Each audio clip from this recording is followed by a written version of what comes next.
Hello, loved ones. This is Matt Stevens, and I hope you're doing super fantastic as always. And I was reading through the Corpus Hermeticum.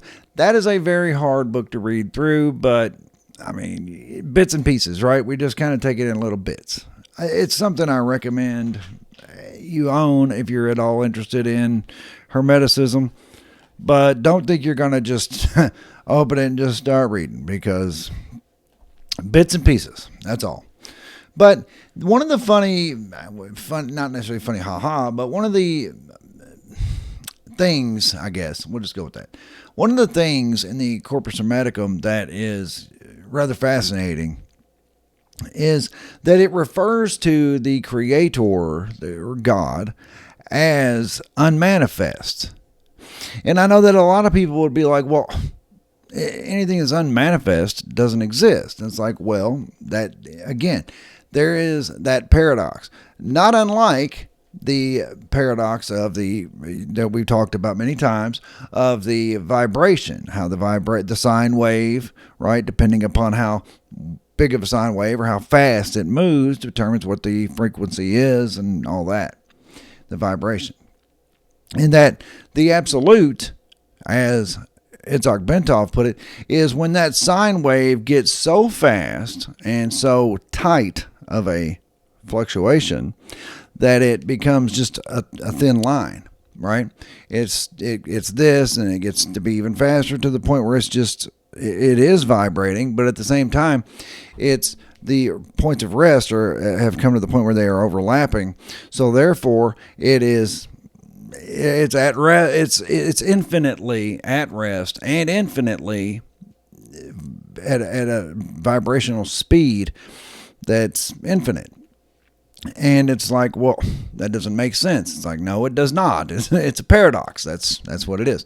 So the other, just the same, how we say that, the Creator is unmanifest, because anything that manifests must begin as a thought. Because remember, the entire universe, whether this particular realm, this construct that we exist in, are having these lifetimes right now in, it's just one tiny little bubble off in the side of the entirety of all of creation. But the mind is, as I've said, everything exists in the mind of the all, right? That's one of the Hermetic, it's probably the main Hermetic principle, is that all exists in the mind of the all. Now, our tiny little bubble over here on the side is that's that, and here we are, and that's all fine and good, and we have our existence here.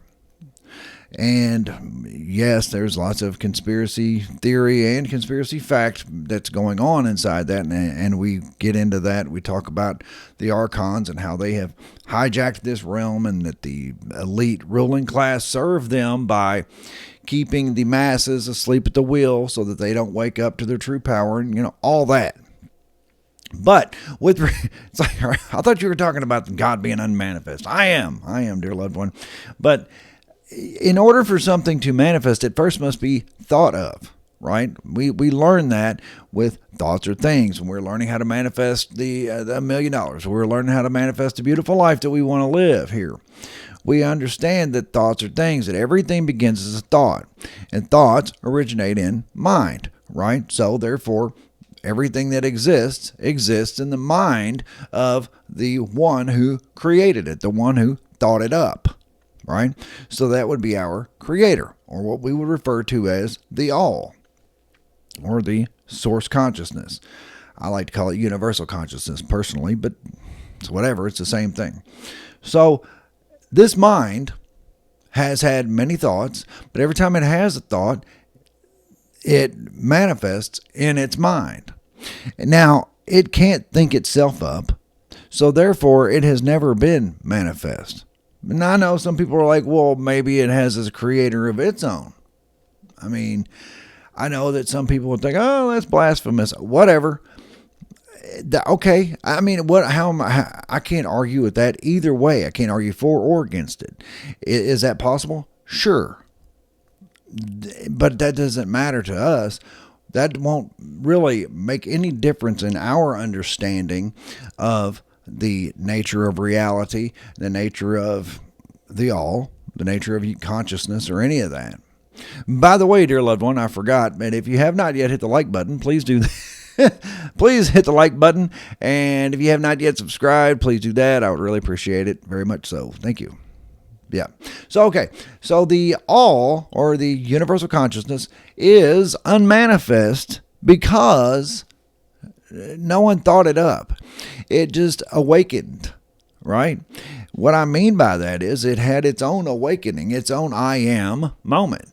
At some point, the all just, it had a realization. It's like, I exist, therefore I am. And I am mind. I'm thinking. And every time I think of something, it manifests in my mind. So all of these things that I have thought of manifested in my mind. And I have now put myself out there and all these billions of different aspects of myself exploring this thing that is mind, this thing that is me.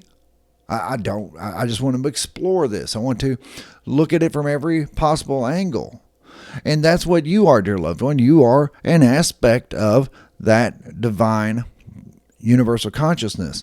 You are having an experience. You are exploring its mind from your unique perspective.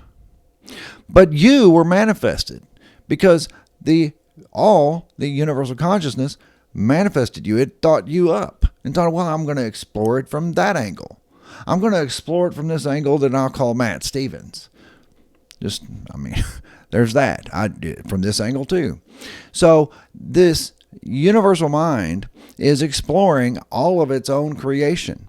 Everything, and it's massive. We can't imagine we can't even begin to fathom how big this mind is. We can't begin to imagine all that's going on in it.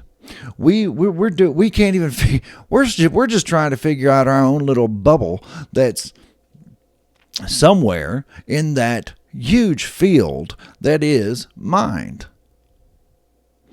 Now we've talked about that, but how mind is, it just is. It's not really anywhere. Of course, I know that the materialists, they will say, well, that's not true, Matt. Mind is right here in between your ears. Mind is in your brain. It's like, no, the brain is the computer. And this is where we're just going to fundamentally disagree. And I mean fundamentally because we can't even agree on the basics, the fundamental facts. To me, it's a fact that consciousness is fundamental, meaning mind exists. Then the brain was invented or dreamed up or manifested by the all so that we could then come into these avatars through the computer, through the pineal gland, which is in the middle, directly in the middle of the brain, and it processes all the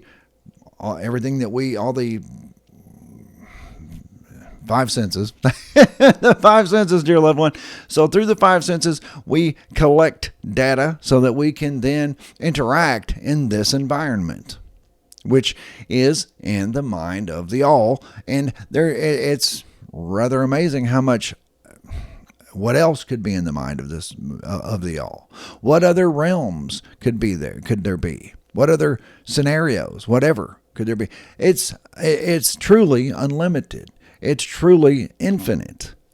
What all could be going on inside this mind? And inside this mind, as I've said, is our bubble. Yes, we're trying to figure out the control structure of it. Yeah, I believe it was hijacked by these archons. The elite ruling class are working through or with the archons to keep the people, humanity, asleep at the wheel so that they don't have an awakening, so they don't realize their true power and accomplish what we came here to accomplish. I do believe that your higher self jacked into here for the purpose of having an experience and accomplishing something or whatever, but it has been put to sleep. It's been kept asleep. Of course, I believe that if you are having your awakening, you are coming out of that. But most of humanity are not. So That's what I wanted to get into, is just how the universal mind is unmanifest only because, to our knowledge, there was nothing that could have thought it up to cause it to manifest in its mind. Anyway, dear loved ones, just something to think about. Let me know what you think in the comments. Please hit the like button. Please subscribe. Besides that, dear loved one, that's what I got for you. I love you. I truly do. And I will be back directly.